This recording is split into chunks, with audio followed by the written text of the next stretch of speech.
Once again, we gather in search of the truth, dark, and mystery. It's the Drunk Turkey Show. Big development today in the investigation into the murders of 4 University of Idaho students. According to state and local officials and court documents, 28-year-old Bryan Christopher Kohberger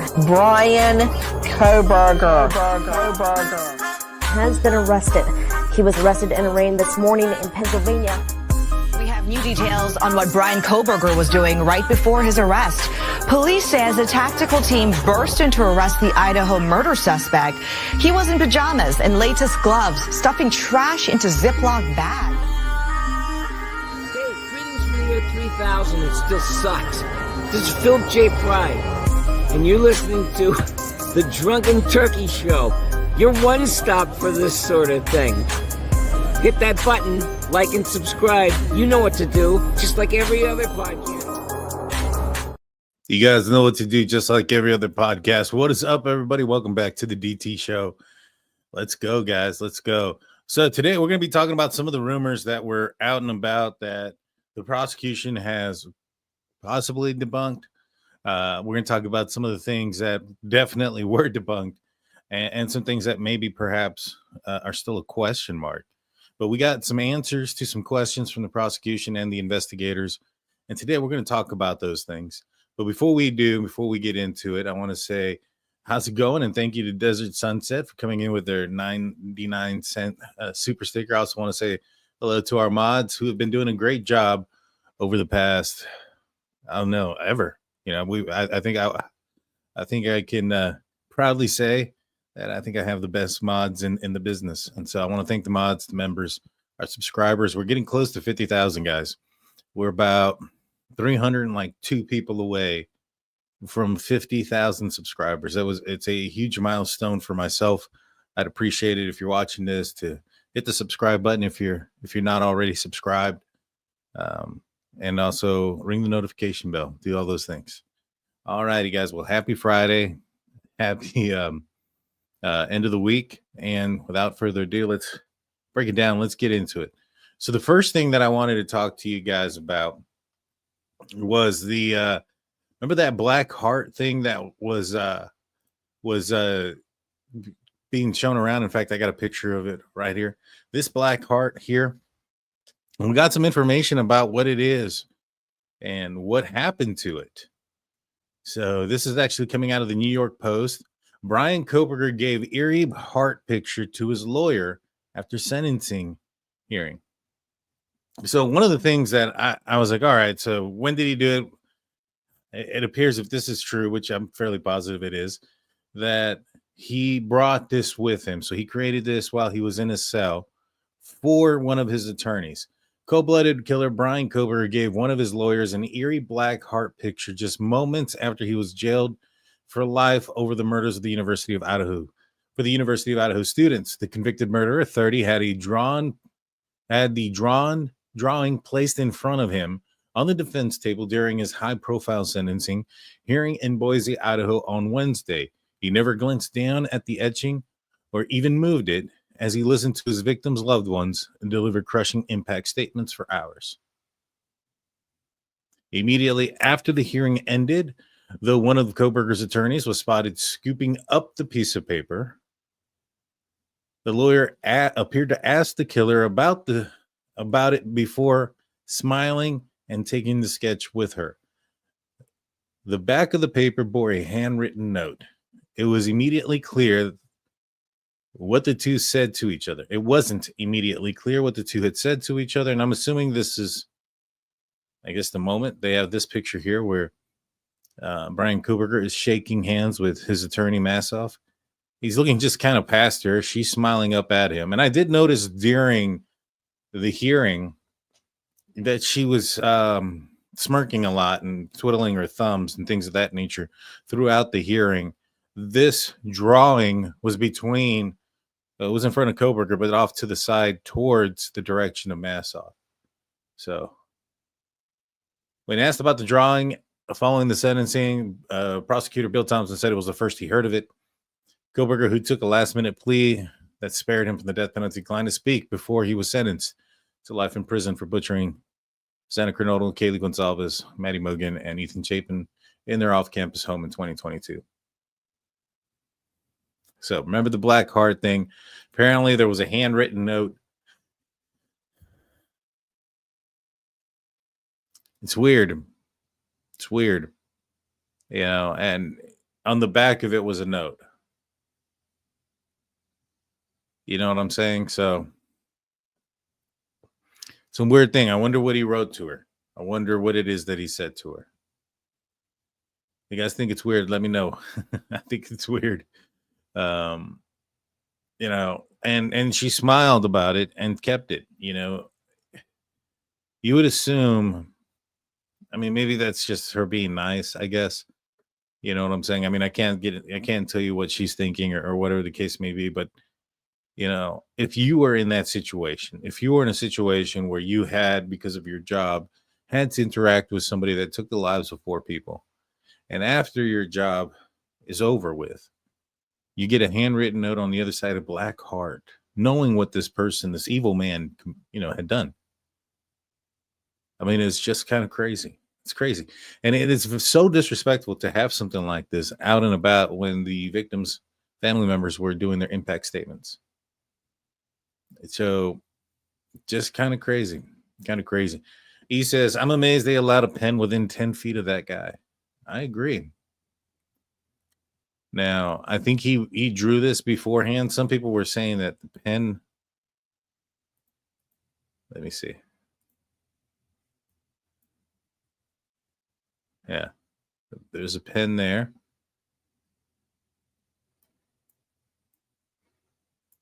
Creepy dude, man. Creepy dude. I don't know what the picture is. You know, the more I look at it, some folks were thinking, including myself, that maybe it was a heart drawn over this picture. But the more I look at it, I think it's just a square.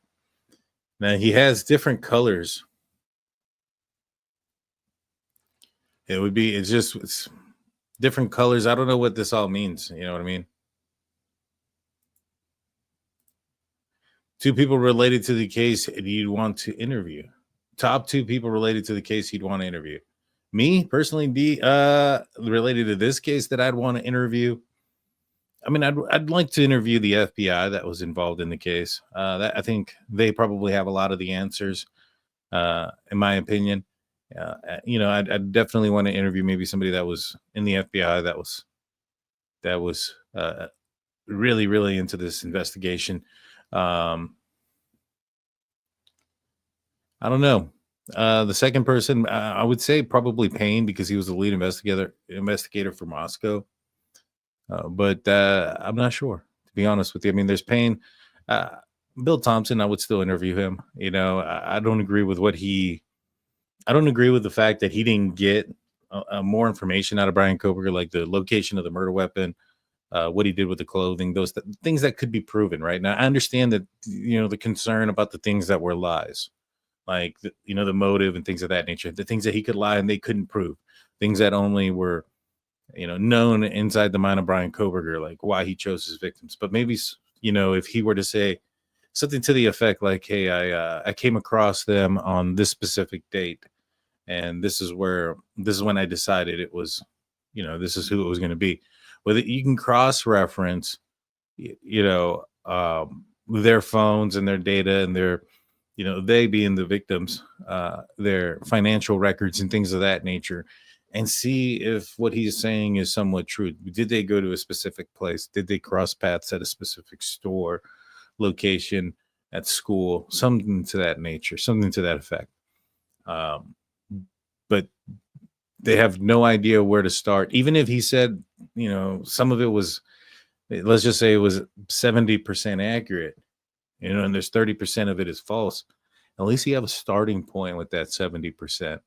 And you can try to get some of this closure and some of these answers. Now, the motive and the why is probably something that we may never understand, you know, given the fact that this is just a psychopath and a sociopath, in my opinion, who's has no feelings and you know, trying to put some sort of sane thought process into something that somebody insane does is it's going to be kind of difficult. And so with that being said, I think that he could have gotten more. You know, when did it start? Why did he, maybe not why did he choose that night, but maybe perhaps some of the other questions like, hey, we're missing certain data. What apps did you use? You know, certain things. I mean, they could have gotten something, right? That was provable. Things of that nature. You know, did you wear something? What did you wear so that way you didn't get any blood inside of the car? You know, how did you prepare the car? You know, those type of things. And then test them. I mean, if you, I mean, what are the repercussions, right? If he lies to you about something, you know, I assume that maybe perhaps if he says, okay, you know, the knife is buried and he gives some GPS locations, they go out there and they don't find it. What are they afraid of? Because he lied. What are they afraid? I mean, they didn't find it. Do they think that maybe that's going to give some sort of ammunition to the Kohbergers that, oh, you know, he doesn't know where the knife was just because he lied? I ain't going to make a difference. He pled guilty already. So, I mean, at the end of the day, I think he could have gotten more, but I would still like to interview Bill Thompson. But I got some information about some things. But thank you, DD Fuentes. I appreciate that. Maybe a drawing of a body of water with the land around it. Maybe telling defense where he threw the evidence. Don't think heart when I look at it. I don't know. I mean, it does kind of look very heart shaped. I mean, it obviously upside down, but it does look heart shaped. All righty.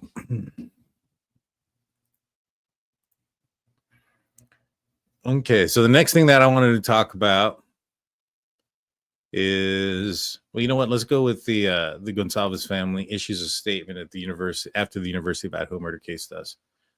Statement goes, we are slowly trying to process what we have been reading. Please understand that we are reading them at the same time as everyone else. Do you think this was a fair way to find out the absolute brutality Kaylee endured? This was part of what we had been fighting for years. Tell us what happened to Kaylee. We deserve to know before the rest of the world. That was one of the things that I think really wasn't a class act by the Moscow Police Department. You know, they had documents that they released to the media and to the world before they told the family. I mean, they just kind of said, hey, later on, we're going to release some documents and, you know, they'll be online and you can see them as everybody else does. And everybody goes into it. Now, I believe it was Megan Kelly who reported that that Steve was trying to get a hold of Howard Bloom to get some information about the stab wounds for his daughter because they hadn't gotten any information from the Moscow Police Department. They had no idea. And this is while they were trying to write their victim impact statement. And I can tell you guys that it's true because I'm the one that got them in touch with each other, Howard Bloom and the Goncalves family. And one of the reason why was that they had zero information coming in from the Moscow Police Department. And they wanted to write an accurate victim impact statement. And they I think it was Steve had a interview here recently where he mentioned he had to take some things out.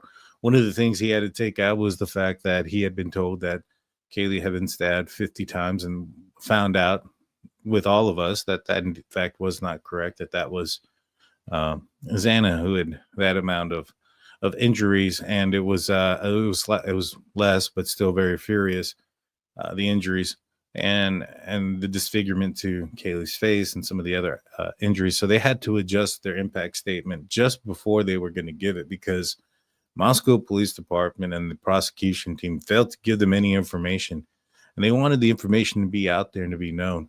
Now, we're going to go through some of these debunk things that the prosecution and investigators talked about. But before we do, I did talk with Steve, and I do want to read some of this. He says they had asked about the sharpener thing. So in one of these interviews that he had made, he said that one of the things that they had found out was that Kaylee may have been gagged and or hit in the face with some rounder object that had stripes on it. Now, I have said it that I thought maybe the injuries were one weapon used in two different manners. But I don't think you can leave stripe markings from the bottom, because I know the handle of the K-bar knife is rounded and it has stripes on it. But I find it difficult that he's going to, and he being Bryan Kohberger, is going to grab the knife by the blade and strike somebody with that rounded handle part. Doesn't make any sense to me. So, one of the other items that we know he had was the K-bar knife sharpener. And my opinion alone is maybe perhaps he had that. We have found out in another interview that, and this is one that was with prosecutors, that Dylan did see some sort of container, some kind of container. And they described it that as Bryan Kohberger was walking out of the house and she opened the door and she saw him, that he was carrying the container about mid waist. And so I think we're actually going to hear that in one of the videos that I have pulled up for us to watch. But one of the things that Steve mentions is that he believed that the reason they were sealing so much stuff was out of embarrassment. The investigation wasn't even close to finding Bryan Kohberger. They were still reviewing the details, but they were fixated on a Mexican drug gang, which he says is a complete joke, and I 100% agree with him. And the documents kind of allude to that. One of the things that I was reading through the documents, the several, 315 or so reports, that they were asking a bunch of questions about drugs and drug use, and everybody kept saying, not really. I mean, some people said that maybe Adderall, but it was not anything that they sold and or was anything large quantities or things of that nature. And so they kept asking about that. They actually went to, and as far as making contact with drug enforcement agencies or task force in the area that were basically investigating drug cartels and things of that nature from the area and drug activity from the area. And none of them knew of anything going on in Moscow. None of them knew of any of those type of things, yet they were still fixated on that. Just because they found a rolled up $2 bill and some crushed up powder. I thought that was absolutely a weak investigation. When you look at how this what happened, what did they have? They had the video of the white car. A drug cartel hit. They're not going to drive around 4 times before they make entry. They're not going to make entry without leaving breaking in quietly, leaving no DNA and no trace. Typically, when they do something like this, there's a sign and there's a message that they're trying to get across. And the message is typically loud and clear. And obviously, the person that committed this crime you can tell he had knowledge in how the crime was going to be investigated.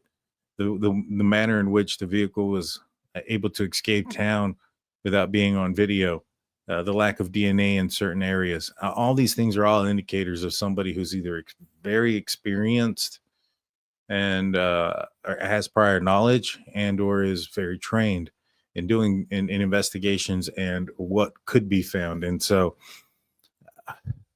it's I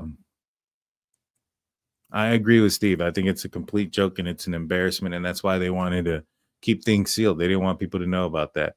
It says they had no clue about the federal investigation. The FBI completely stonewalled them. They genuinely believe he was pulled over randomly and had no idea the police scanner in Colorado only logs plates that match the criminal database. When I explain that, it scans all the plates but only records hits from known offenders. They were stunned. So what does that mean? That means that the only plates that it logs, and this is exactly what I read as well, is the ones that have been entered into the database, whether they're stolen or they're a BOLO, which is be on the lookout for, wanted vehicles, things of that nature, wanted for questioning. That's the only time that those things record the license plates. Now, I read that. I can't say with 100% certainty that I know that that's true, but I did read that myself when I went looking into the license plate readers And, things are a lot different now than when I was a police officer myself. And so technology's come a long way. I personally don't know, but Steve is saying that that's what his researcher said. I have read that be the case as well, but I'm not and I never dealt with any of that. So, but it's what he says. And he says that they were stunned. They just stared at him, admitting that they never even looked into it. They asked about the sister, and they said that they could only look into leads. They only could look into leads we could speak to that were somewhat locally. They didn't have the authority to speak to his family. So if one of his family members made some sort of tip, Moscow Police Department doesn't know about it. But basically what Steve has kind of insinuated is that the FBI did know ahead of time that that Bryan Kohberger was their guy and that they didn't tell the police. Now, I know when Howard Bloom and the Goncalves connected, so to speak, because I was that connection point.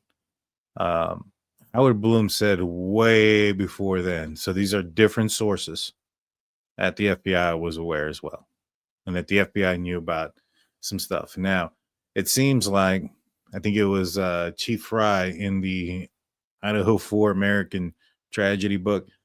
It seems like he puts some blame on the Pennsylvania FBI on certain things. And so, is what it is. I don't know. But I side with Steve on this one. I think that the investigation may have not been. There's a good possibility that Bryan Kohberger outsmarted these guys, but he wasn't able to outsmart the FBI. And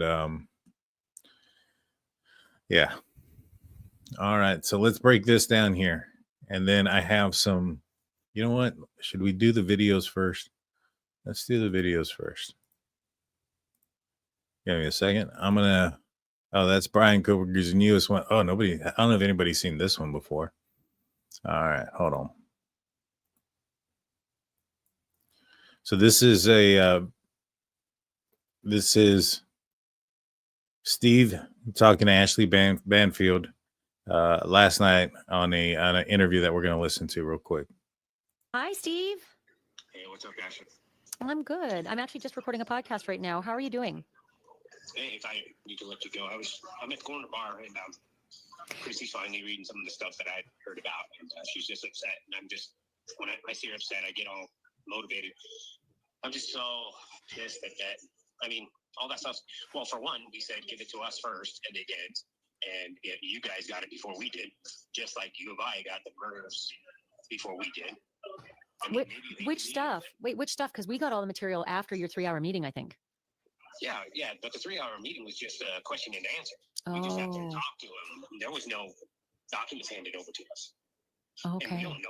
How do you ask for something you don't know exists? No, you're right. No, I thought you were given all this material, that they went over it all with you. I didn't realize this was you just asking questions and getting some answers, but not getting all the details. So kind of what I mentioned earlier, they didn't tell Steve anything. I mean, there was a Q&A with Steve, and from what I heard, Bill Thompson didn't even show. It was other members of the prosecution that were there.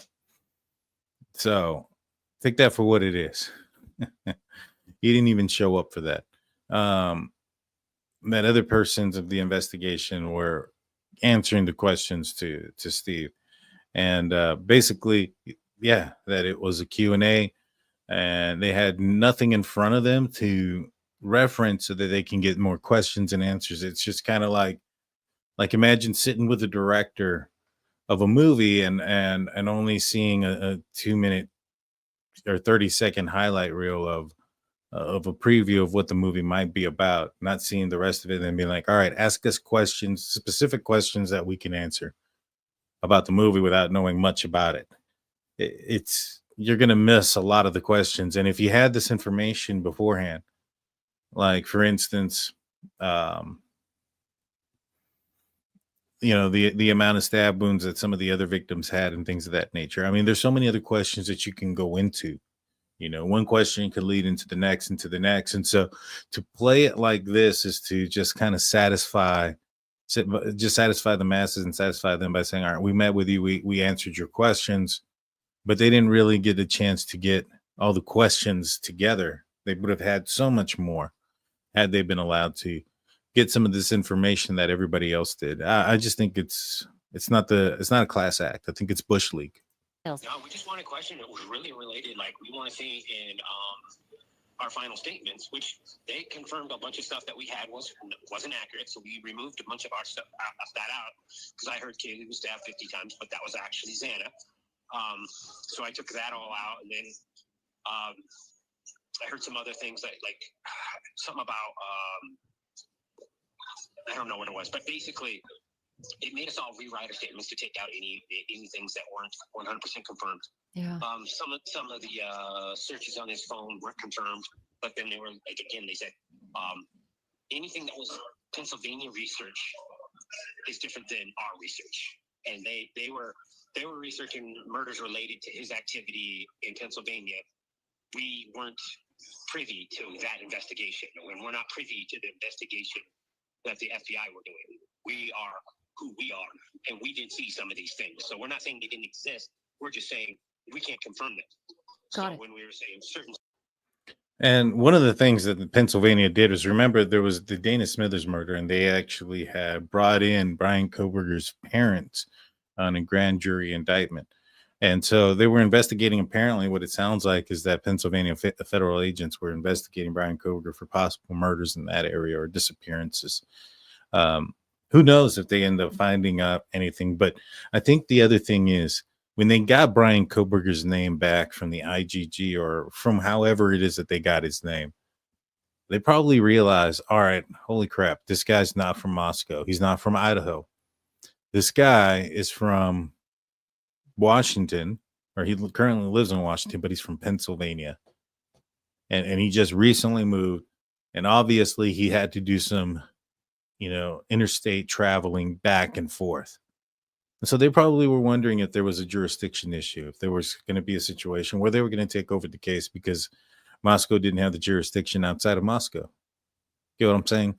And so that's kind of where I was kind of thinking maybe perhaps there was a little bit of a stonewalling, so to speak. But I just kind of think that sounds probably most accurate. They didn't want Moscow to get information. Maybe perhaps they didn't want them to mess up the case. I don't know. I don't know why they wouldn't do that, but maybe perhaps they saw them kind of just circling around the wrong answer, and they were like, all right, well, we're going to get more information just to make sure, so that when we present it, they know for a fact that they got their guy. You know what I'm saying? Something to that effect. Searches on porn and all this stuff. Like, I heard an investigator called me and said, yeah, not only did he have searches related to drunk girls, he also had related to gagging. Yeah. And some of the damage to Kaylee could have basically seemed like he was trying to quiet her. He was trying to silence her, which if he's searching for choke porn, then in that murder scene, he had drunk girls and choke porn. He literally, so for Miss 101 comes in saying many squad cars are getting ALPRs mounted on them as well. They're alert for BOLOs, stolen vehicles, and amber alerts, and retabs for expiration and alert for cop driving. But let's just say, Miss 101, and I know you know the answer to this. When it comes to those devices, if somebody were to have come across and get scanned on one of these license plate readers, and there's nothing out there yet, let's just say, I'm going to use a random date, that on January 15th, the vehicle crosses in front of one of these license plate readers. Nobody knows about the vehicle on January 15th, but it is pictured and it's taken, an image is taken. And then 5 days later, a search is done. Can they go in there and search of those vehicles that didn't get a hit on to find and see that it was there 5 days earlier? Let me know in the comment section about that one. I would appreciate that if that's how that would work, because I'm not entirely sure. This technology is is not my thing at sometimes. He crosses the state lines to do it, so why isn't it federal? That's a good question. That's one of the questions that I had. It's one of the questions I had. Thank you, Shelley. One of the questions that I've had, and I've been asking, and I even had that conversation with Steve as well. And I told him, I was like, what do you think about that? What do you think about, and he wanted it to be federal. He wanted the feds to investigate it. But for whatever reason, I guess Moscow wanted it. They thought they could get it across the finish line. And in the end, they did. I mean, the guy is going to go to jail for the rest of his life. No way of him getting out. You know, and he's going to die in that prison eventually, one way or another.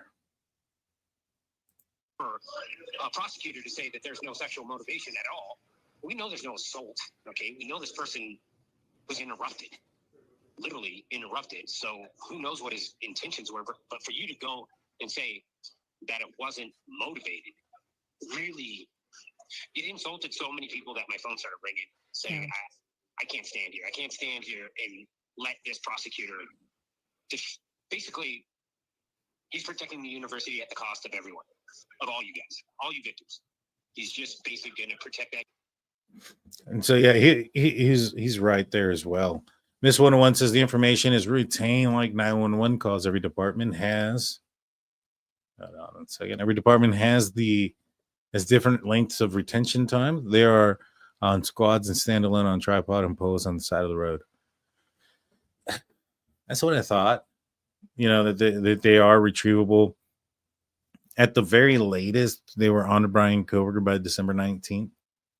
You know, he passed by the Loma, Colorado license plate reader December 13th. So it's essentially less than a week. So I would suspect that there's that possibility. Will any of the investigation photos be released? Footprints, not referring to the rooms and people. I'm not sure, Deb. I hope so, that there's some things that are. I really do. Not again, nothing that has anything to do with victims and things of that nature. But, you know, maybe Bryan Kohberger's apartment, the body cam footage of him getting arrested, you know, his interrogation, those things. I definitely hope so. You know, his stop on August. That's one that me and my team are working on and getting. At university, you know, Kane works for the university now, right? Real quickly, the notes that we got with all these details, are these just Moscow police notes, but no FBI notes? Yeah, there's nothing about the FBI that they're privy to. The FBI had a separate investigation that they did not share with them. And the Pennsylvania, they did work with the Pennsylvania. They said more than the FBI. Yeah. But they were clear to say that their investigation could have found a lot of things that we are not privy to. Yeah. So, and those images in the Dateline look like somebody taking a picture of his phone directly. Well, I can't wait for those to get unsealed. I did want to ask you a quick question, though. If those pictures are that, right? Because they look kind of grainy, right? The pictures of Bryan Kohberger, the selfies and things of that nature, they didn't look like the clearest of pictures. It did look like a picture of a picture. And it was Pennsylvania that arrested him and processed the evidence, his personal belongings and things of that nature. Because I'm still mystified. Yesterday in the press conference, the police said there's only one murder weapon, and it's the K-bar knife, but then there are blunt force injuries. And I know that you mentioned there's a second weapon. What did they say to you? Because in the press conference, they said, ask the families. What did they say to you about a second weapon? I don't think that weapon murdered. And that's the kind of games that these people are playing. It's protect the university, protect this stuff. He punched her face. He knocked her teeth out. That didn't kill her. So they're playing those kind of games with you guys. Did he knock her teeth out? Yeah, her teeth were busted out. Oh my God. Yeah, so maybe that didn't murder her. So technically, it wasn't a murder weapon. Right. But come on. I mean, why are you protecting a monster? And so the Idaho protecting the monster. The blunt injuries that they described in the autopsy, that we think that is him with his hands, literally. No, I think there's another weapon. You do? Yeah, it's rounded with stripes in, is how it was described to us. Rounded with stripes? Yeah, it was a rounded object that had stripes, so it bruised her with stripes around her mouth. So she started making noises, screaming. She woke up. They said she woke up. The blood pooled in a certain way to show that she was sitting up. And he kept punching her in her face and stabbing her in the top of her head. That's horrible, guys. That's horrible to hear. That's horrible for anybody to hear, understand. I mean, that's the kind of person that, and some people still defend this coward, you know, it's insane. But apparently he struck her and also stabbed her with a knife on top of her head. That's incredibly sad. Jesus Christ, what an animal. Yeah, this is who they protect. And it's not the officers. It's not the investigators. It's Thompson. Thompson cares more about the university than he cares about the victims. Bill Thompson, the prosecutor. Yeah, Bill Thompson cares way more about the. And now this has gotten so bad in America that people have contacted us and said there's laws in other states that says that if you are a campus police, you cannot investigate murders or rapes because we've seen historically that you're so compromised by this relationship with the university that you will not tell the truth. It's happened because there was some rape case where there was, I don't want to. Natalie comes in with a $9.99 saying round with stripes like the K-bar handle. The only thing with that is to create the bruising or the markings of the stripes. He would have had to have gripped the blade of that handle and struck her with a great amount of force, especially to knock out her teeth as well. So I'm not thinking that. I'm thinking the K-bar knife sharpener. And I think that he may have grabbed it by the sharpener aspect because it's just this little square thing that you can hold. And he wielded the baton aspect or the handle part as a baton into her. I think that's what it was. In fact, here in a little bit, I'll pull up an image of what one of those looks like.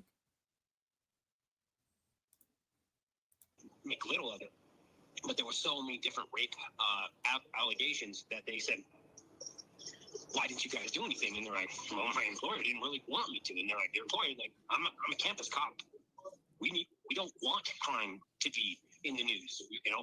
So there's literally laws that I can show you what they shared with me that says if you're a campus cop, you have to go get a state police to verify and do the investigation because clearly we have a problem when the university is employing you on campus.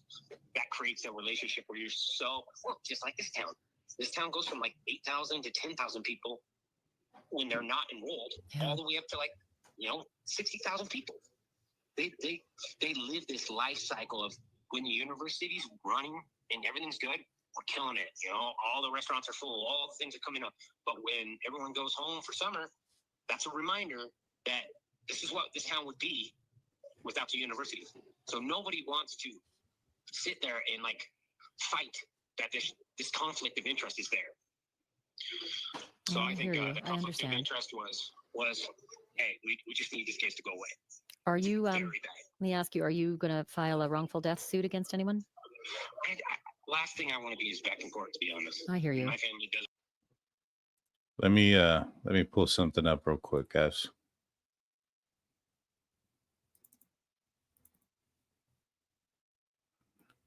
Give me 1 second. I'm about to pull this image up of what I think there's a good possibility. As you can see, this is the sharpener, and this has these stripes on it as well. So this is what I was thinking when Steve had said this about the stripes and it being a rounder edge. But yeah.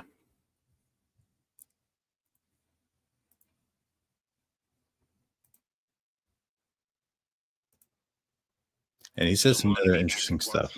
That's not my motivation. I doubt it. The only way I would go that way is if somebody reached out and was just like, I'll do all the heavy lifting, Steve. Mm-hmm. And I'm going to need you at the very end. And that's it. Because I'm just exhausted with it. I'd like to kick the University of Idaho in the ass a little bit. Tell them, just like I told Bryan, that this is the wrong family. We're not going to take this shit. And you're stepping on children. isn't gonna. Don't do it in my kid's name. Don't be yelling Kaylee's name out there. If it was my way, I'd never have that piece of shit prosecutor ever say Kaylee's name again. And nothing makes me madder than him saying Kaylee's name. Well, I hear you. I completely understand, and my heart absolutely breaks for you and for Christy and the kids and everything you've gone through. I hope you're going to get home soon. Are you headed home? Yeah. We just stopped by here because we'd never been in this building ever, and there was some. We just wanted to be here to just see where Kaylee and Maddie were at that very last part of it, and we were here and seen it. This is the Corner Club bar? Yeah. Oh gosh, are you okay? Yeah. I mean, I'm just more motivated again, which is. I want to be done. I definitely want to be done. But gosh, to hear this shit at the very end and then give it to the media, not the fans, it's just insulting. And I mean, I have legislators that I'm working with, and they'll change laws, but that's so hollow to the fact that why do we have prosecutors that are just this rude, this disgusting? They want the whole freaking accountability, but they played us against each other. They didn't let each parent know what the other one. Karen literally told me if I knew that she was unrecognizable, I wouldn't have agreed to it. And I said, well, why do you think they didn't want you to know? We all got played. I'm so sorry, Steve. I'm so sorry. And I'm mostly just in shock that you did not receive all of these investigative documents before everybody else did. I'm so sorry. You could tell people, dude. I want pressure on them, and eventually I want another family not to have to deal with this. And yeah, they're gonna learn. You wanna don't use my daughter's name anymore. Stop saying her name if you're gonna freaking treat me like the. You hate the media, but you treat the media the same as the victims. It's like, why do you hate the media? Because the media holds you accountable. You guys are you're pathetic. You're so pathetic. Oh gosh. Well, listen, can you please give Christy a big hug for me? And I will. It doesn't do anything, but at least it's the very least I can do from so far away. And I'm sending you one virtually as well. There's one thing that I wanted. I don't know if you feel any better that the monster got sent to the penitentiary last night. They didn't waste a minute. They processed him in and got him in there last night. Okay. Wow. That was unexpected. A call from Steve Goncalves. I do want to let you know that I stopped down for a short minute and I talked to him off air. He told me something that he has heard, which is pretty big. He said that he has heard that several of the guards at the maximum security institution have indicated to others that they have their eye on Kohberger. They knew he was coming. They saw him come in, and they have plans. What that means, I don't know. Steve doesn't know. He says he's heard it. It makes him feel better, and I agree. That would make me feel better. No. Yeah, so the guards are aware of Bryan Kohberger, and they're going to give him a good welcoming home present. Yes, there was I saw what you had written, Patrick, about the sharpener. There was a item number with the sharpener, the knife sheath, and so it was that one. That's the reason why I used that one. But I don't know if that's the one that he used on Kaylee. I mean, it could have been a number of things. But the first thing that came to mind was that sharpener because of the ones that we were able to see. Here's the next one that I wanted you guys to hear. And this one has to do more with the prosecutor. And so we're going to listen to what he says. And then I'm going to read this article about what they said furthermore. I personally feel that for whatever reason, he targeted one of the young women on the third floor. And the fact that he found them together, whether that was planned, we'll never know. It's more likely than not, he did not expect to encounter Xana and the others up and about. And that was unfortunate. We are fortunate that he got scared and ran and left without harming Dylan or Bethany. Dylan was so vulnerable. I mean, that young woman had an angel watching over her that night or that early that morning. No She question. had an angel there. Do you think that Maddie was the target and that he was surprised to find Kaylee? I don't think that we can tell what room he went into first. He could have very well turned left at the top of the stairs into Kaylee's room and seen an empty room. Or, as you suggest, he could have intended on going directly to Maddie's room. So real quick, and I turned that up. I know it was a little bit difficult to hear, but I turned it up there. He says he couldn't. There's no way of telling which room he went into. So when he was asked, and that was Bill Thompson, prosecutor, and this is ABC News interviewing him. When they asked him about who the target could be, and he says that they believe that basically it was one of the girls on the third floor, but there's no way of telling which room he could have gone into. Now, I've deduced a bit, and I believe that he went into Maddie's room first. Now, this is the reason why, and the reason why is because of Murphy. And I've said this before. I know you guys are going to probably think this is a broken record, but for those that haven't heard it, what you have is you have Murphy, and you also had Murphy without any blood on him or anything like that. So we know that he wasn't in the room when the murders were happening. There was no cast off or any of those things, and we know that there was a significant amount of blood in both of the rooms that the bodies were found in. And so he wasn't in there. And we know that Xana was on TikTok until 4:12. We know that based on the Linda Lane footage, that the white Elantra is pulling back around the apartments there at 4:07, parking roughly about 4:08. Now, it's not that far from where you park to walk down, walk in, and walk up into the third floor. So it'd probably take you at most 2 minutes to do that. So if he's parking at 4:08 and he's going up the stairs, you're looking at maybe 4:10, right? That he's up there. If he's opening the door to Kaylee's room and Xana and Murphy's running out, we're looking at Xana off her phone around 4:10, because it's not going to take Murphy a full minute from going to the third floor down one floor stairs and just across the house. It doesn't take but 30-40 seconds probably to do something like that. And so 4:12 is when she gets off the TikTok. 4:17 is when we hear the commotion, right? And we also start hearing the dog barking outside. So it is, in my opinion, that he went up and went into Maddie's room first, because had he gotten into Kaylee's room first and Murphy bolted out, ran down the stairs and into Xana's room, that probably would have reflected at about 4:10, 4:11, maybe even 4:09, to be honest with you.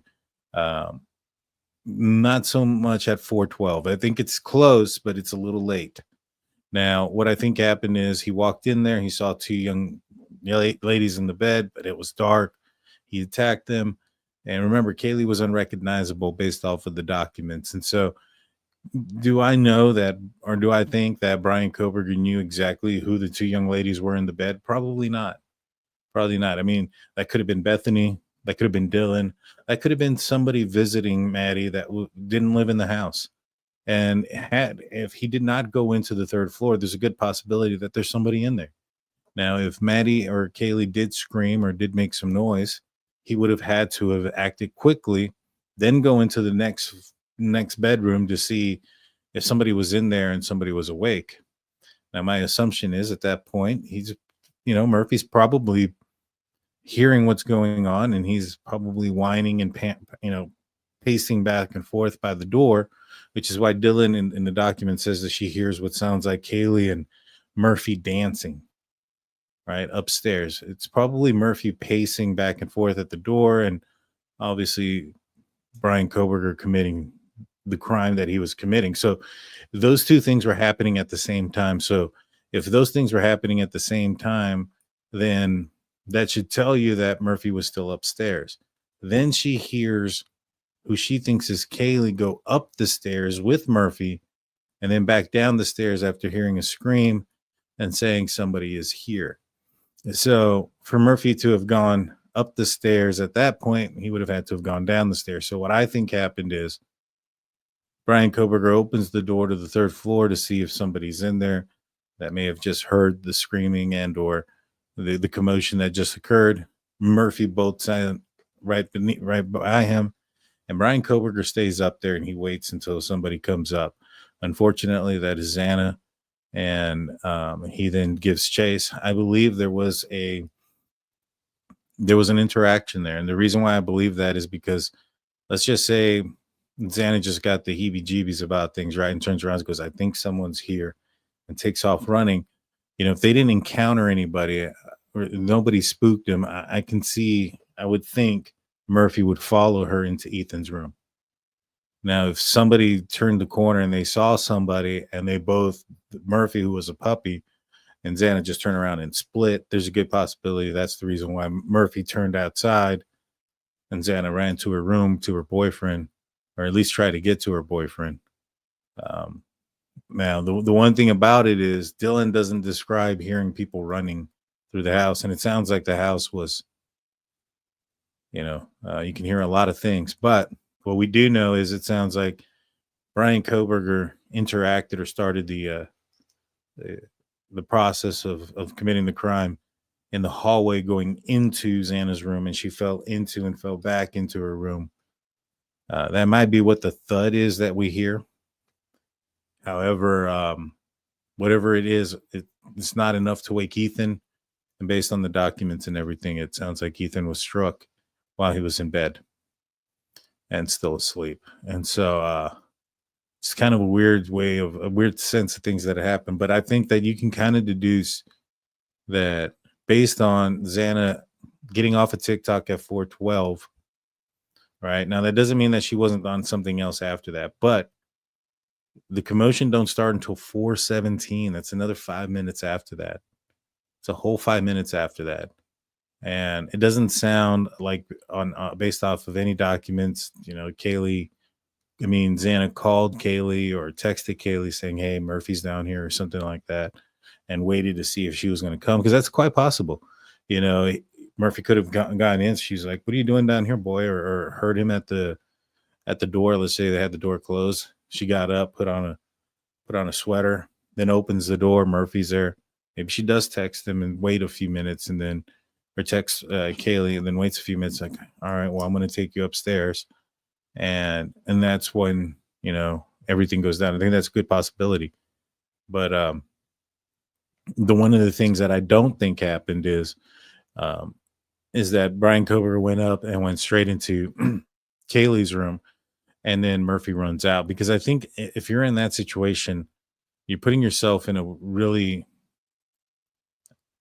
weird position, right? So if he went upstairs and he went into Kaylee's room first, and Murphy bolted out and ran downstairs, well, now you have a problem, right? You have the dog downstairs that could alert somebody. And now if you go into Maddie's room and you're committing the crime, somebody can walk up behind you. You know what I'm saying? So you're in a really weird position there. And so I think you might even position yourself ready for that alert person to come up versus your attention being on the two girls that are asleep. You get what I'm saying? So to me, I think it's makes much more sense that it was Maddie that was the target in this one. All right, let's continue what they said here. So even as we narrow this down here, Alex, there are still some looming questions here. And a reminder to our viewers that the knife sheath that was found underneath Madison Mogen, we're told by authorities, was found immediately. Also notable here that we've learned that Kaylee's injuries were far more significant than Maddie's, and she was in fact described by authorities as unrecognizable when they found her, Alex. Wow, and that notion of motive is one of the big mysteries still with this case. But Kana, we also learned a little bit more about the night that Kohberger was questioned.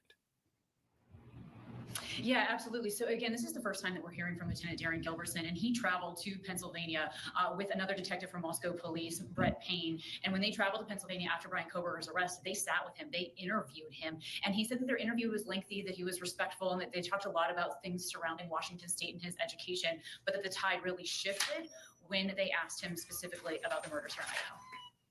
And then about the third time, he was more pointed, wanting to know. This is the lieutenant. I feel like you probably know why we're here. We're detectives from Idaho, and we're here because of the case in Moscow. And as soon as we mentioned that, then he stopped and he said, I don't want to talk anymore. They described a few other things from that arrest as well. They told me that they watched the body-worn cameras from the officers making that arrest, and that Bryan Kohberger was in fact sorting trash, wearing gloves at the time that he sort of tried to run down the stairs, but that he was met by officers and that he was taken into custody without incident. They had been surveilling him for quite some time, and they told me that it was a bit odd that he was seen wearing gloves all over the place, in places that it wouldn't make sense, like at the DMV and at the pharmacy. And Alex, they also told me that they would surveil him at night, and that one night while he was wearing dark clothing, officer surveilling him almost hit him essentially as he was running across the street. So again, we're learning a lot of new details. I also want to mention to you, Alex, there's been a lot of questions here about what was Bryan Kohberger carrying, right? We know the surviving roommate, Dylan Mortenson, described someone clad in black carrying something like a vacuum. And the way that Bill Thompson described it to me was about like a container. And he went like this. And he said that Dylan described the man we now know as Bryan Kohberger walking past her holding a container with both hands like this. Wow. And the way she described it was like this, like a container like this, but at her waist, a little bit higher, like a belly button area. And so that was an interview with Bill Thompson and one of the lieutenant investigators in the case. And so that was just some of the stuff that they were saying. Let's look at, well, first and foremost, we got to say thank you to Tara for $4.99 coming in. Thank you so much. We have a Shelly coming in. He crossed the state lines to do this. So why isn't it federal? That's a good question. And these are ones already answered. But thank you guys. I appreciate you guys. You guys are amazing. Let's see. So investigators in Idaho murder case dispel baseless rumors and theories. Interview with lead prosecutor Bill Thompson described how some of the wild speculations surrounding the case made life hell for innocent people. In the years the investigators spent scoring through what might have motivated Bryan Kohberger to murder 4 University of Idaho students, they found no sign that he had connected with his victims on social media. There was no evidence he had visited their home. There was nothing to suggest he had ever met them. This is insane because these guys were saying that there was 23 or 12 occasions where he was within 100 meters of the house. In fact, the documents did say 23 occasions between the time that he moved there and a week before the murders. I think it was November 7th is when they had put it, that he was within 100 meters. He was doing something. I mean, if that's not evidence that he had visited their home, maybe not inside. You know, there's nothing that they can say that puts him inside the house. Maybe his phone doesn't put him inside the house. But within 100 meters, that's a football field. It's not very far. It is even possible that he did not select the house as his target until just before he entered it around 4 a.m. How can you say that? How can you say that it is possible that he didn't select this house as his target before 4 a.m. when he's driving around it multiple times? And based on what the DoorDash driver said, now, I know there's a question mark whether or not the car that she saw leaving the area was Bryan Kohberger or not. But what she said was that there was a light on in front of the house and that there was a light on the second floor. Obviously, that was what was preventing him from going in. And it wasn't until after the DoorDash order that he decided he was going to go in. What changed? Good possibility that light was off. Now, I've been saying it for a very long time that the 1122 King Road house is a difficult house to find. And for somebody like Xana, who her friends alleged had ordered DoorDash at all hours of the night, that was a total Xana move, she probably was aware of that issue, that her house was hard to find. So there was probably a reason why those lights were on, and it was probably because of that. And if she gathered her food, which obviously she did because it was inside the house, she picked it up, put it in the house, then that should tell you that there's a good possibility she turned off the indicator, the light outside that told the DoorDasher where to go. So you even hear, if you go to the Linda Lane footage, you even hear where this guy is getting nervous. I mean, you can tell that that's what's happening. And the reason behind it is there's a horn. Then he tries to park or do a 3-point turn, and he's unsuccessful. Then he has to go into a 3-point turn at the King Queen Road intersection. Then he comes back, and he's driving at a lot higher rate speed. So it's obvious that something has clicked. It was something that said, all right, it's go time. And the only difference between that moment and 20 minutes before when he drove by, or 15 minutes before when he drove by, was probably the fact that Xana didn't get her DoorDash order, right? And then you have the fact that the DoorDash driver is saying lights were on the house. Now, we do know that the lights in the back were still lit up, and that's the avenue that he took. So maybe it didn't matter as much as we think, but that was also the rear of the house, not the front. And so there was also, with the DoorDash said that the light on the inside, that she could see Xana in the window. Can't see somebody in the window unless the light is on. After Mr. Kohberger sentencing to life to prison, the crimes on Wednesday at the end of the court ordered prohibition on discussing the case. Prosecutors and investigators have started to dispel many of the rumors surrounding the case, theories, and suspicions that have long served the basis for the erroneous news coverage and endless social media debates. Bill Thompson, lead prosecutor in Latah County, where the killings happened, said investigators had hunted extensively, established a prior connection between Kohberger and the 4 students, something they suggest why they were targeted, but if there was a connection, it remains a mystery. He said it is possible that Mr. Kohberger attack was one of opportunity, he said, with the victims chosen at random. We simply don't know the answer to that. We could have asked him, Mr. Thompson said. And the human nature is we would like to know the answer and the explanation for everything. We want everything to make sense, but what we're dealing with doesn't make sense in it and in itself. Mr. Kohberger himself did not detail his motives during his brief statements in court. Prosecutor said Mr. Kohberger drove to the victim's home in the city of Moscow near the University of Idaho campus early on November 13th. They said that he sneaked inside, fatally stabbed 2 women in one bedroom before fatally stabbing another woman and her boyfriend in another floor. Investigators had compiled an array of evidence to tie Mr. Kohberger to his crimes, which he admitted when he pled guilty to all 4 murders on July 2nd. The knife sheath left at the scene was found to have his DNA on the button snap. Video surveillance showed a white car like his repeatedly driving near the victim's home around the time of the killings.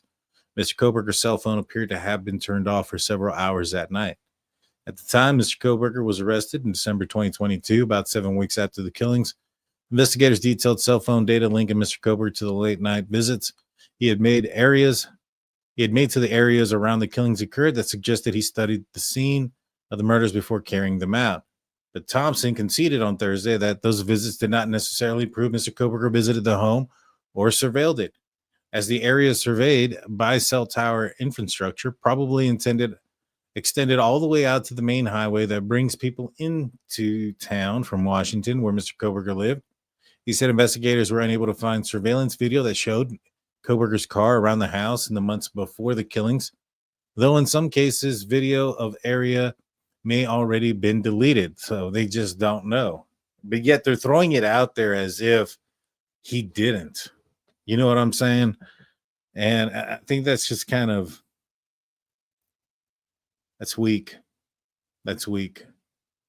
You know, but at the end, I mean, they can only know and have what they can only know and have, right?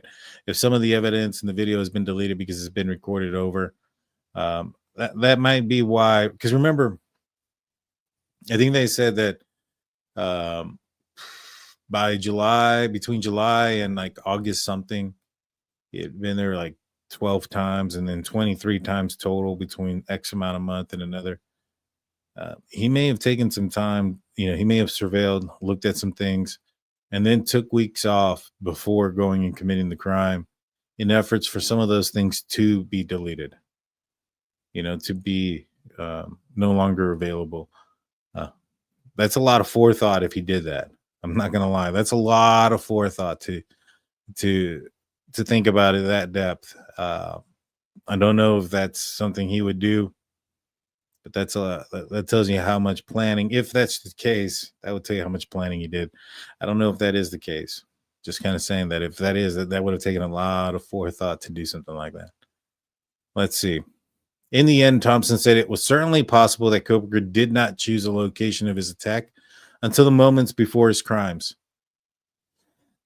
I mean, it's possible, but I don't think it's probable. I think it's very unlikely, to be honest with you. In the months when prosecutors and investigators were prevented from discussing the case, an array of theories and rumors arose. That appears that many of them were false. One theory discussed a recent book about the case that Mr. Kohberger had visited a restaurant where the 2 victims worked. Other news organizations reported that he had followed some of the victims on Instagram. Investigators now say there's no evidence of either.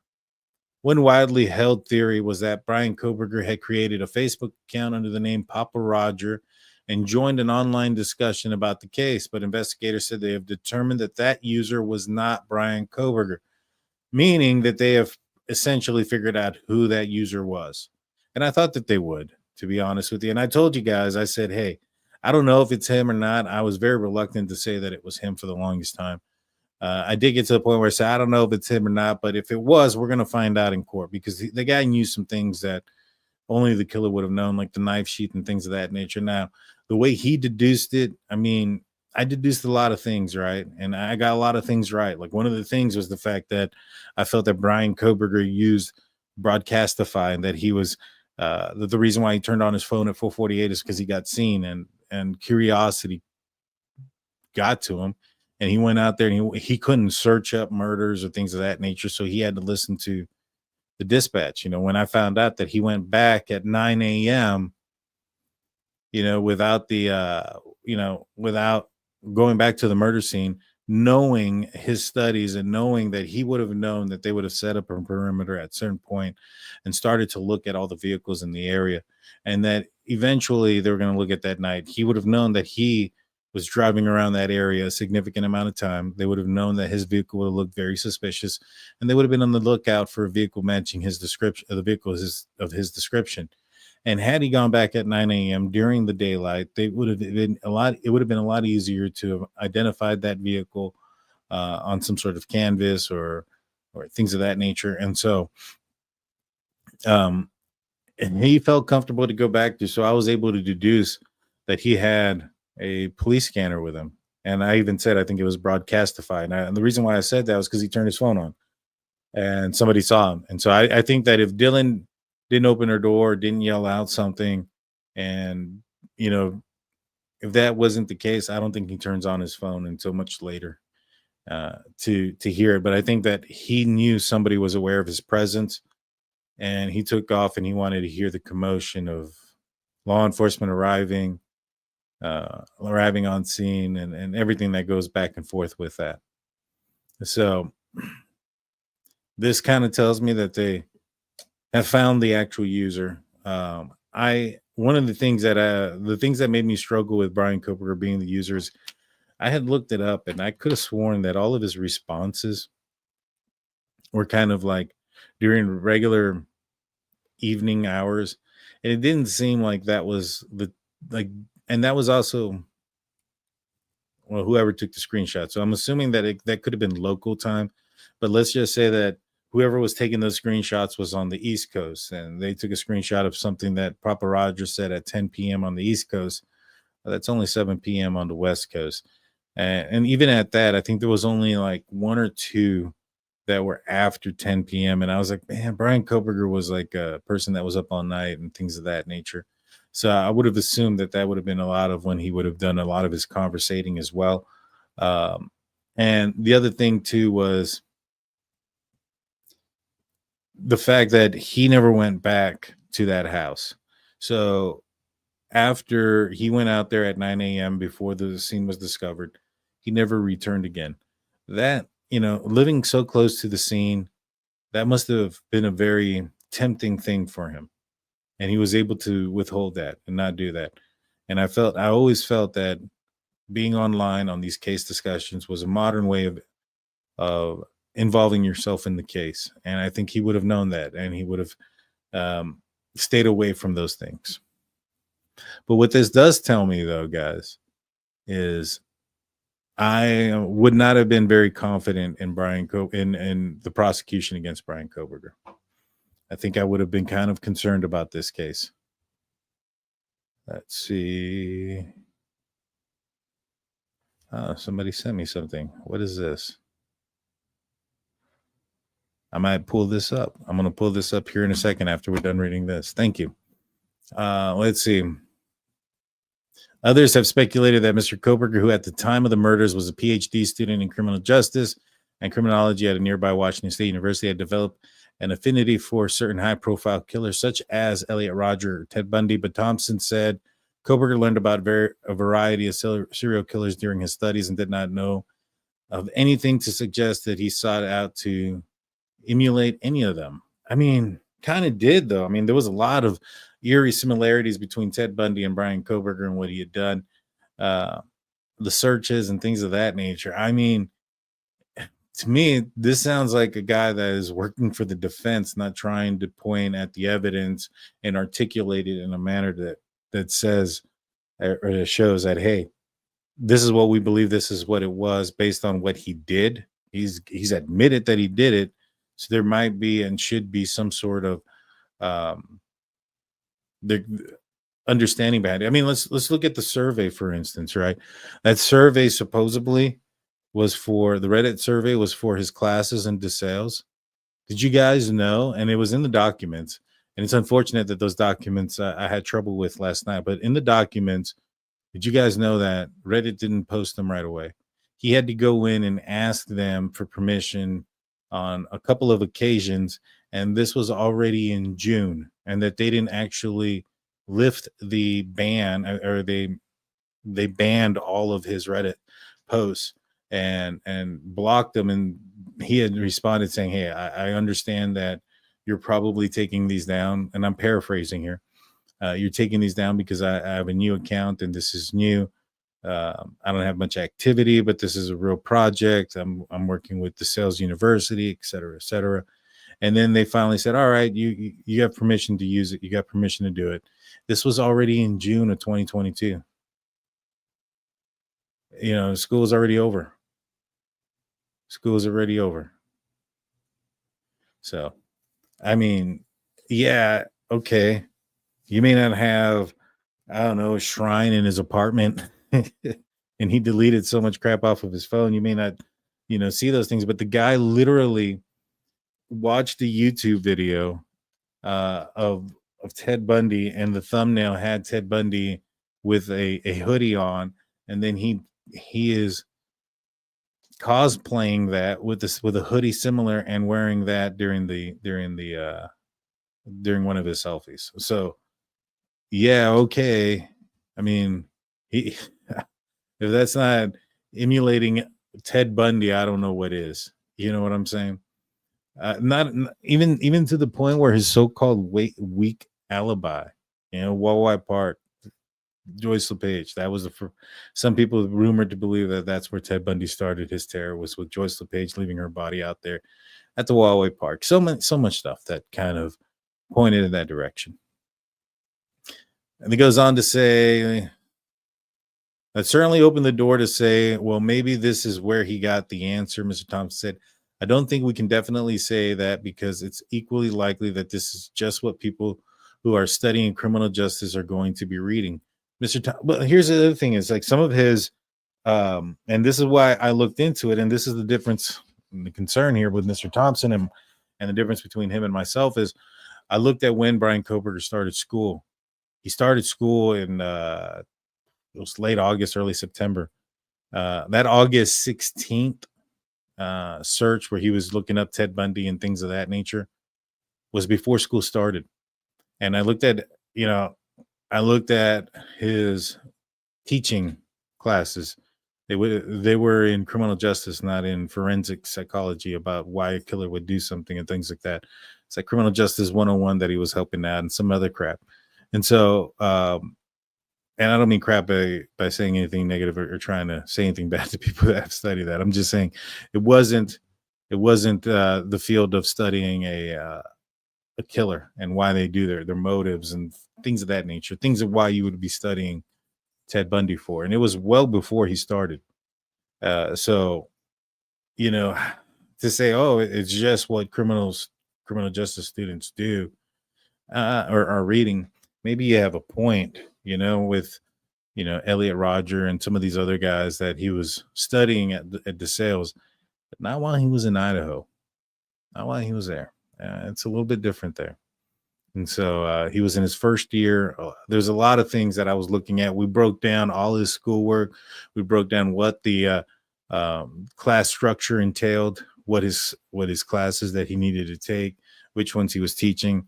And it was a very difficult to see that Ted Bundy would be a topic, or it was, how can I put it? It didn't appear that Ted Bundy would have been the subject of some of the things that he was studying that early on in his criminal justice PhD program, at what he was teaching and what he was taking. I think some of it was, I looked into it, and I think one of it had to do with like secretary type work. in criminal justice and logging and stuff like that. So go back and watch it. It wasn't that long ago when we looked at it. All righty. So Thompson responded to other rumors. One documentary reported that there was evidence Kohberger sat down on a chair with a victim's home at one point during the killings. Mr. Thompson said that he was unaware of any evidence that suggested that. Others have reported that investigators were following Mr. Kohberger in the weeks after the killings when he drove at the beginning of the winter break back to his family home in Pennsylvania with his father. Mr. Kohberger had not been publicly identified as a suspect at that time.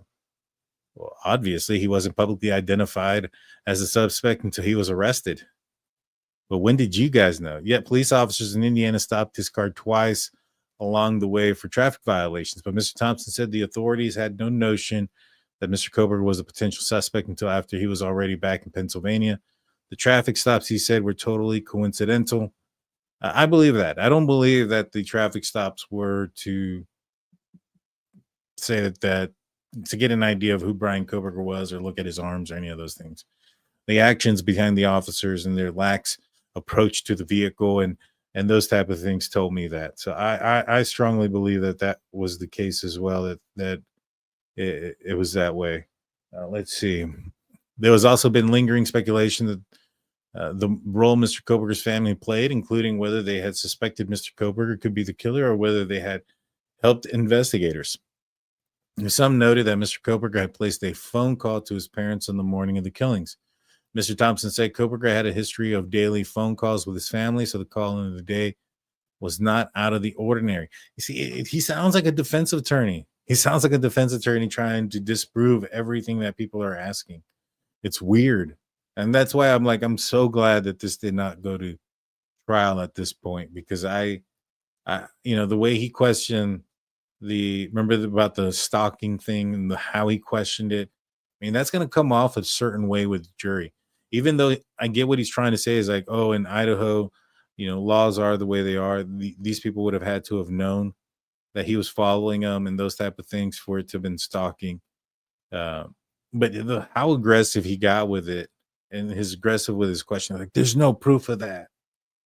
It was really weird. I'll say it. I'll say that I feel like the defense team may have had their way with that. All right. Mr. Thompson said that he said that there was no evidence that the family had provided tips to law enforcement. That's not a no. There's no evidence. See, this is like, so you guys, I read Steve's statement that he had given to me earlier, where he said that they had no clue about the federal investigation. And this is from Steve, his text message to me. The FBI completely stonewalled them. They genuinely believe he was pulled over at random. I had no idea the police scanner in Colorado. Hold on. I asked about his sister, and they said we only looked into leads we could speak to that were somewhat local. We didn't have the authority to speak to his family, which is weird, right? But they didn't speak to his family, and it was the federal investigation that kind of had to do something with his family. And they come out here and say that they have no evidence, because you would assume that they would know, right? That kind of tells me that there's a certain uncertainty when they say there was no evidence that the family provided tips to law enforcement. Shouldn't that answer be that there was no tip? There was no family tip. I don't know. Did the family provide a tip to law enforcement? No. But to say there's no evidence that the family provided tips to law enforcement seems like there's a little bit of uncertainty. But he said they also did not interfere. Whatever that means. There was nothing to indicate that the family knew he had done this, he said. The speculation surrounding the case. Well, hold on. So there was nothing that they knew that indicated the family knew he had done this. Did they know? But this is the other thing too, right? Did they know? Did they speculate that he may have done this? And the other thing is too, I mean, Bryan Kohberger was a very manipulative person. Obviously, he manipulated a lot of people throughout his life. I think he manipulated his parents or his father into flying across country and helping him get the car out of the area. But once he's there and you're seeing the gloves all the time. In fact, even in the report there from ABC, when they broke into Bryan Kohberger's family's house to arrest him, he was wearing gloves and things, and he was wearing gloves all the time. But he parks the car in the garage. He's cleaning it so much you don't suspect a thing, nothing at all. I don't believe it. I don't buy it. Speculation surrounding the case at times dragged innocent people into the spotlight. Online true crime sleuths and trained their sights on the surviving roommates, friends, and acquaintances of the victims. In some cases, even people with the slimmest connections to the victims. Mr. Thompson said that harmful speculation put some innocent people through hell, and it was poor commentary on that portion of society right now. I can understand people's curiosity. I cannot continue into the way these young people were stalked and threatened and suffered. Their families as well as themselves is outrageous. Let's see. Losing objectivity? No. G is my pal. Why is that a bummer? Does it sound like your pal is a quadruple homicide murder? So who's the weirdo here? Like, oh yeah, you're friends with somebody who lost their daughter, so you can't be objective. Man, you back somebody who committed a quadruple homicide. Get out of here. All right, so this one is something here recent. I want to say thanks to Deb and Steelers fan for sending this to me. It says here, Stroudsburg, Pennsylvania. Now that Bryan Kohberger has been sentenced to life in prison, the murders of the University of Idaho students in 2022, Monroe County District Attorney Mike Mansku can shed some light on his office and the involvement in the case. Authorities arrested Kohberger in his family home in Chestnut Hill Township on December 30th, 2022. At about 6 weeks after he fatally stabbed his four victims. I don't know if I would say that, but fatally stabbed four victims: Kaylee Goncalves, Ethan Chapin, Xana Kernodle, and Madison Mogen, as they slept inside of their off-campus home. An interview with 69 News reporter attorney Mike Manusko shared details about his office's role in the case and the personal observations of Kohberger during the initial interrogation with law enforcement. You got the impression that he believed it was a cat and mouse kind of thing. You can watch. Was that it? Hold on. Do I have to watch the whole thing? All right. Officials say logistics are still being worked to. McBride is like. Oh, it doesn't say anything. Oh, it's right here. Let's watch it. Stroudsburg, Pennsylvania. Now that Bryan Kohberger has been sentenced to life in prison for the murders of four in the dark on where 5 best point of sale systems. 5 things going off in my ear right now. Find the best. Hold on, guys.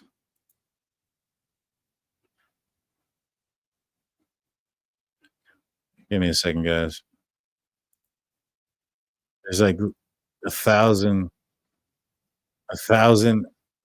ads on this thing. All right, I can hear myself now. I apologize. Back in December of 2022, and at that time I got a call from a member of the state police that was working on the detail, and we had to keep it hush hush. But Eddie Collins, he stage manager for Anthrax. Kohberger was This might be too much, guys. Hold on. I don't even know where these ads are coming from at this point. There's so many on this page. That is so freaking loud. I'm going to try one more time. But if that happens again, we're probably going to skip this one. And court orders for records to assist the authorities in Idaho, and then come up with a plan to execute a search warrant on the person of Mr. Kohberger, the house, the vehicle, and also to file a fugitive warrant. In other words, arrest him.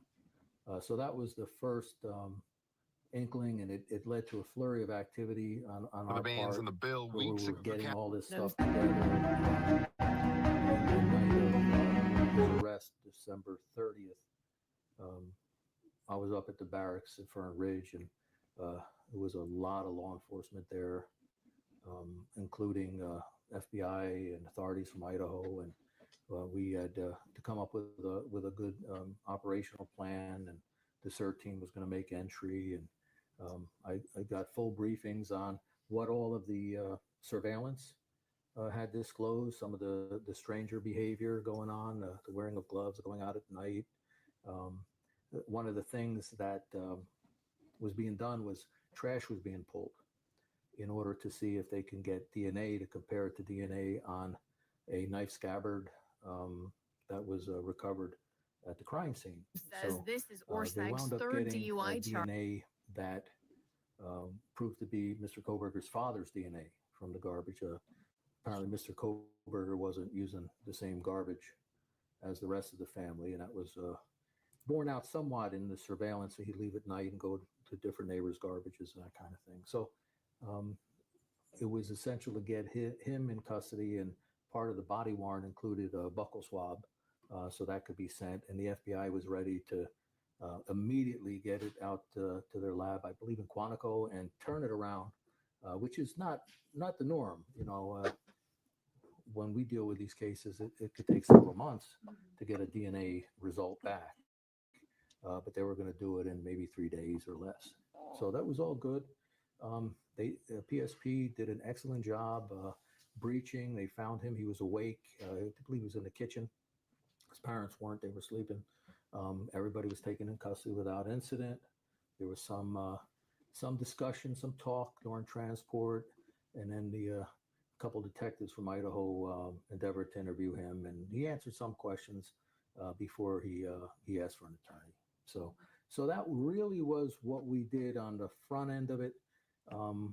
When more of the details came out and I saw the criminal complaint that was filed in Idaho against him, I did convene, we call it a notice of submission to the investigating grand jury in an effort to find out more about whether he was involved in any criminal activities here in northeastern Pennsylvania. So we did conduct a grand jury investigation. I can't talk about the details of that, but it was comprehensive. I was happy to help and put our best detectives on it.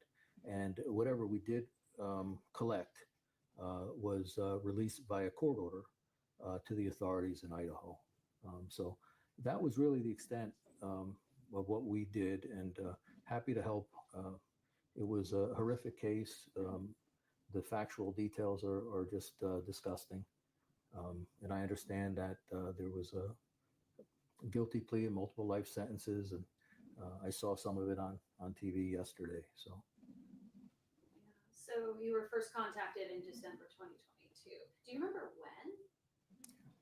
Well, it was at least a week before his apprehension. His apprehension would have been on the 30th of December, late at night or early the following morning. I got there before midnight, but I don't think they breached until maybe 1 in the morning. So you had a week to execute all these search warrants? Yeah, about a week. And we got a couple done that needed to be done right away, because that helped us establish the rest. And we were also waiting for the final paperwork from Idaho. So, we didn't want to do a fugitive warrant until we had a basis for arresting him based on the out-of-state warrants. So those things were all. So everybody was working around the clock to get it done and get it done right. Yeah. And how long was his family's home being surveilled? My estimate, it was at least a week since I knew about it, and I think it was 3 or 4 days on top of that. So a week and a half or so. And he intentionally kept separate trash from his family? Yeah, that's what I was being told. Yeah. And also, he had a pair of rubber gloves either on or in his pocket in his kitchen when he was taken into custody. The surgical kind. So the car too was found to be really, really cleaned. I mean, almost to the point it was like brand new. So that actually was an overdue. and by itself raised some suspicion, because I know that there was an effort to really strip the car down even at the scene. That's why all those FBI forensic unit members were there. But it didn't yield a lot of evidence. And contrary to that, it was, like I said, sanitized, which would fit the background that we were getting, from what we could tell with the master's degree in criminology and then the enrollment in the doctorate. In your experience, when during the investigation, as you're learning this information, did you know something's really off here? Off in what way? I mean, everybody I deal with on cases are. His car was immaculate. He's taking trash to different houses. Well, when you do review the search warrant, part of what we do on this kind of case, since it's interstate, is we get the information from the investigators in that state. So the Idaho authorities, they wrote about a 15-page summary of their findings, including findings at the crime scene, and then how they traced the vehicle, and then the tower hits or pinging, the cell phone locations that showed even pre-crime surveillance in a place he had no reason to be, in a time, very early in the morning, but consistent with someone casing the neighborhood. So all of that was laid out wonderfully in the Idaho paperwork. So right away, All right, I know there's some folks that are saying it's low. I turned it up on my phone. It sounds normal to me for me. But he's basically saying that he's the one Bryan Kohberger had gloves. He was sorting out his trash, that they didn't breach until 1, but they were out there for about an hour and they were watching the house, and that his car was immaculate, super clean, almost like a brand new car, those type of things. And so, inside on the arrest, what happened when he got arrested, those type of things. It was a circumstantial case, but very strong circumstantial evidence. And sometimes the other thing too is he's kind of laying out the information the way I wish Bill Thompson would have laid it out, and with authority that says, hey, he was in the area at a time when things aren't open, very close to the house, which is consistent with casing, consistent with surveilling. Thompson's like, no, we can't say that he was surveilling or watching. He could have been doing a number of things while he was out there. I mean, he really approaching it of a defense attorney, in my opinion. Yeah. That's some of the best evidence ever, because it just fits so nicely together. And that's what struck me. As a prosecutor, I like that type of evidence when I see it. But as far as being off, these kind of cases, everybody's off, so looking for that. But this kind of case was clearly not based on provocation or passion, or this was a cold thing. I mean, that was crystal clear from the lack of any real knowledge between the killer and the victims. Tell me more about that night that he was taken into custody on December 30th. What was his demeanor like? He was very poised when he was taken into custody. During the course of the interview, which was being fed into another room where I was able to watch it with the various law enforcement, you got the impression that he believed it was a cat and mouse kind of a thing. You know what I'm saying? Where maybe a battle of the wits. That's the kind of attitude he started to adopt, and it didn't last long, though. The interview techniques were good, but he wasn't going to confess. That wasn't going to happen. But to try to lock him into certain things, that's usually the goal in that scenario. But when he realized that, I think he's saying, without saying that, it could have been done better. His interrogation and what Moscow Police Department did in there. That they were trying to get him to confess instead of just having a conversation with the guy. Hey, have you, what do you do when you go to Moscow? What do you shop for? What does your normal days look like? Those type of things. Yeah. Do you ever lend your vehicle to anybody out? Have you ever gone hunting? I mean, a bunch of things that are outside of um, just straight up, oh, well, we're here. You know why we're here for it. Getting to the point type of thing. Like, tell me why you did it. Like you kind of want to get them to make some answers, some questions. Like, let's just say if he would have said, oh man, I like to go to Moscow for the shopping. Like I think that's what they tried to mention once, right? Where do you shop there? Like, what place do you go? What time do you go? And then you can kind of get it. So was it common like at 3 a.m? I mean, you got to walk him in there, right? Is what I think he's trying to say. And he said it was good tactics, but you're not going to get him to confess. Not a guy like this. So it seems like he was a little bit critical about the way the interrogation went. The cat and mouse wasn't working out. That's when he asked for his attorney. What were some of the things that he was saying to detectives that was a battle of wits? Well, I mean, when maybe I oversold it as a battle of wits. I remember him being somewhat evasive, a lot of denials, talking about things that weren't really relevant to the question that was being asked. If that answers your question. Yeah, it wasn't a real substantive help, but when you look at the totality of it, if say it did go to trial and the officers were going to testify and they were going to play that interview, the total effect would have been one of probably a guilty person avoiding the direct answers that were being asked for. So that's all good. And again, as part of the circumstantial evidence, it's another layer of proof. Is there anything I haven't asked you that you'd like to add or you think is important to know? Well, my heart goes out to the victims' families. It's a horrible thing.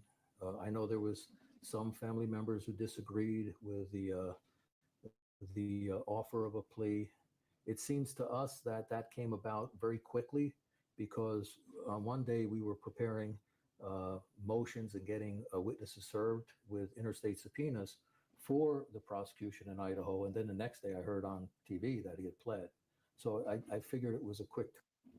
A lot of people were saying that those warrants were for the defense. He's saying he was doing it for the prosecution. Now, maybe some of them were for the defense. I didn't see that, when they were talking about some of these guys.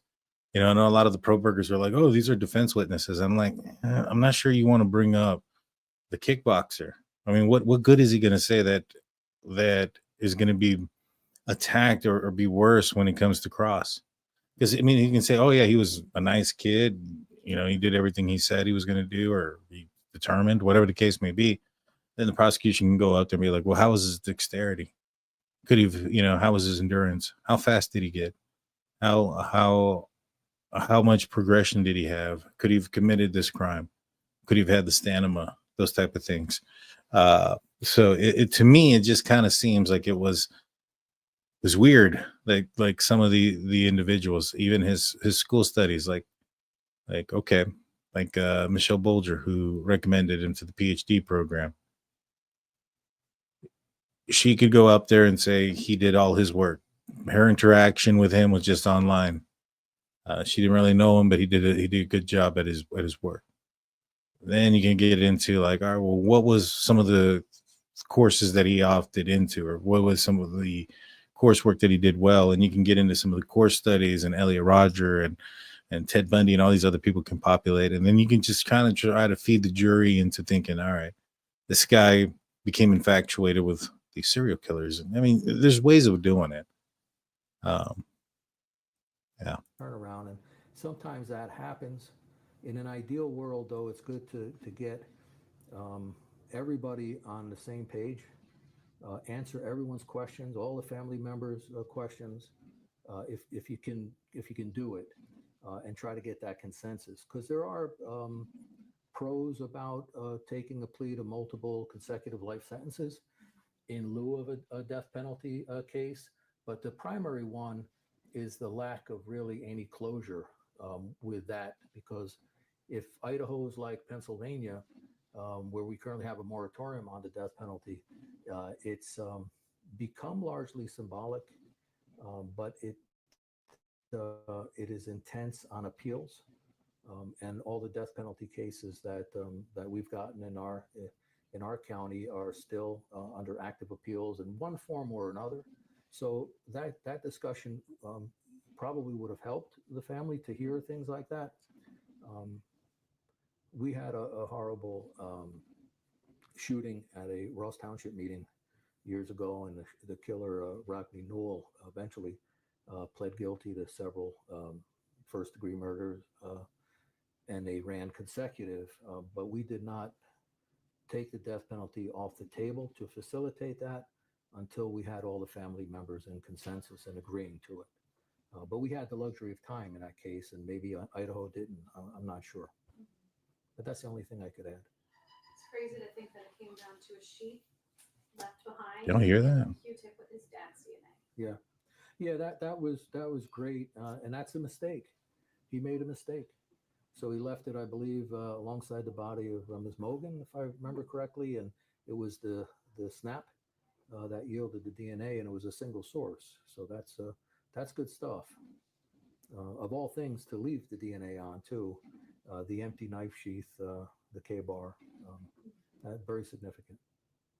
It just also goes to show the power of science, just tracking him through, a relative's DNA. Right. Well, you got the DNA, but we still didn't know whose it could be at that point. Yeah. Really, the car helped get you the name, and that yielded eventually some DNA. So, but that's what I mean. Circumstantial evidence is that way. So yeah, hats off to them. They did a lot of work to ferret that out. And I think the judge mentioned that, this was the end of that process. So, okay. Thank you so much. My pleasure.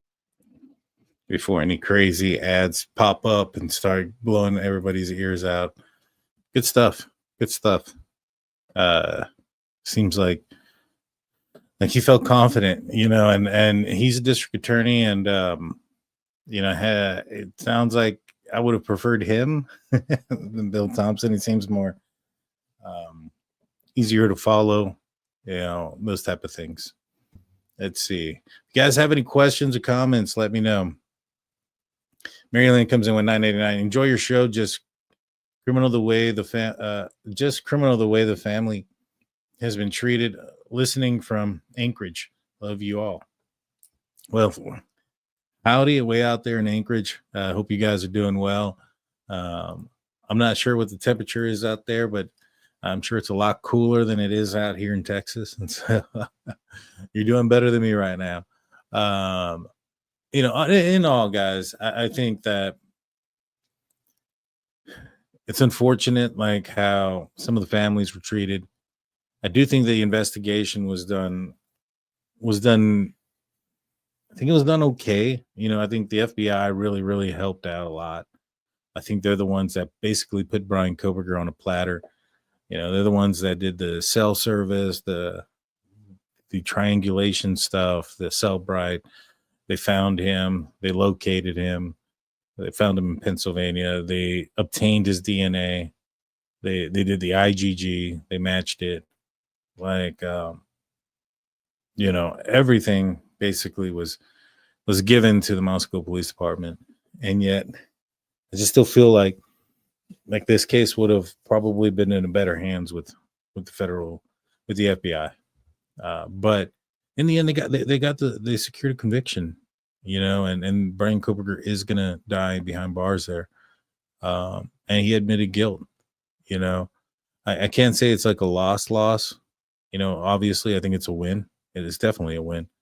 I just feel that they could have gotten more information for the victim's family, and like the district attorney said, he would not have taken death penalty off the table unless all of the victim's family members were on board. And to me, I just feel like you can't look at a father and a mother and a brother and a sister and of somebody whose lives were taken in the manner that they were and try to tell them what justice is. That's not for me to say that to, especially in a place where that is a form of justice, and if, they understand, what comes along with it, whether that be possible appeals, the possibility of Bryan Kohberger being acquitted or a hung jury, those things happening, by going to trial. Those are still possibilities that could have happened as long as they understood that the possibilities,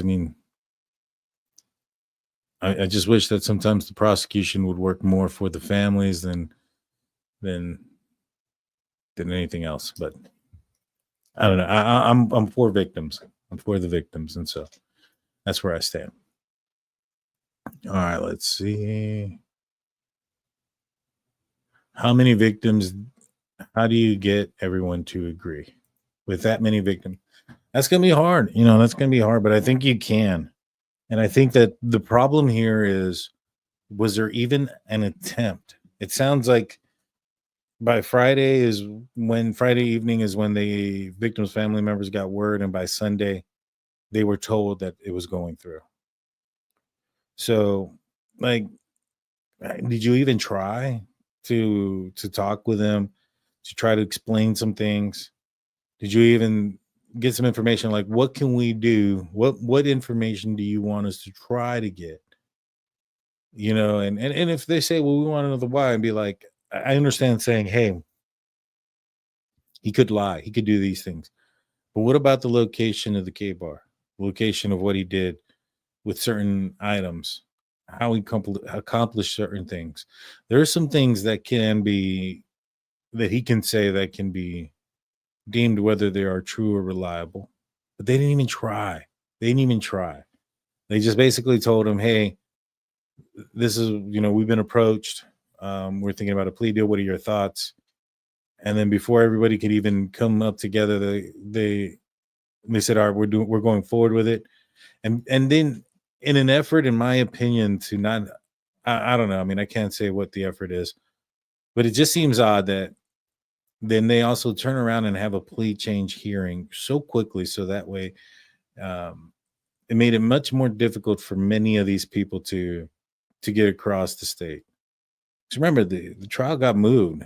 So many of these folks, if not all of them, had to go further than even Moscow just to arrive, and with very short notice. And so it just doesn't seem right.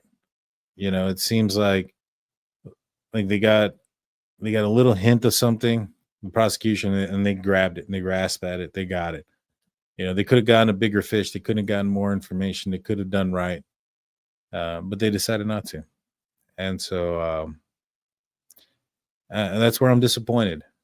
But in the end, they got a conviction. I'm happy with that. I'm not going to say that, this is wrong. They got a conviction. The guy's behind bars. He's admitted to what he's done. And at this point, based on what I've heard, I'm actually siding more with the plea deal, because I'll be honest, I would have been kind of worried about this going to trial based on the presentation of the information from the prosecution. Doesn't seem like they were going to present a very strong case. It seems like they had strong evidence. They had the right guy, but presenting it is two different things. It's kind of like when we talk about Bryan Kohberger and him being an incel. Girls were he was able to get phone numbers. He talked to a couple girls, whatever. But there's a difference between talking to a couple of girls and then going all the way, so to speak, right? You can have all the evidence in the world, but you got to be able to present it in a manner that's understandable with conviction and confidence, so that way the jury can feel that and be confident in making the right choice. If you come out there somewhat disingenuous or somewhat inconfident, kind of confusing, it's not going to work out. So to a certain extent, I'm kind of glad that they did the plea deal just because of that. I would have been worried about Bryan Kohberger's trial had Bill Thompson actually went through with most of it being, his case, his courtroom, so to speak. Closest, I also think Thompson was worried about losing the assistance of the AG's office. He mentioned he couldn't help through the entirety of the trial. Would have just been him and Hurwitz. Yeah, well, I would have hoped that a prosecutor, especially with, because there's not a lot of evidence here, guys. Let's be real. There's not a lot. There's a lot of footage and a lot of other stuff, but they really don't have that much evidence. And yet he even had to go through a notebook to present the case. I think I could have presented it better without a notebook in front of me. I don't know. I'm not a fan, guys. I'll be honest. I'm not a fan. All righty, guys. Well, I'll be back on, I think, tomorrow night. I got to get with Alina. We're going to talk about her being at the trial. We're aiming for tomorrow. I'm going to see if that's still going to be a go. If so, I'll be on tomorrow night. Please hit the like button. Please hit the subscribe button. Ring that notification bell, guys. You guys know what to do. I'll see you guys tomorrow. Peace out. Laters.